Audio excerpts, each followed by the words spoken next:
Hello guys, welcome back to this channel. In today's tutorial, I'm going to show you how to transform color of wall in our photo or video using CapCut. Okay, let's get into it guys. I have opened my CapCut and first of all, I'm going to open my project. This is the project I have just created, and for example, I'm going to change the color of this wall. I'm going to click on the video and then I'm going to go to the remove background feature, and I'm going to use chroma key to remove the color of this wall. Go to the chroma key and then place this circle to the wall, and I'm going to increase the intensity and the shadow as well.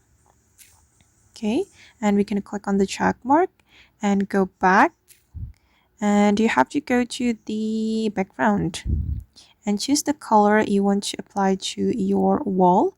You can select color, and for instance, I'm just going to apply this one. Okay, and click on the check mark, and as you can see guys, that the color of this wall has been changed. Alright guys, and that's all the way to transform color of wall in our photo or video using CapCut. I hope this video will be useful for you. Thank you so much for watching and see you in the next video.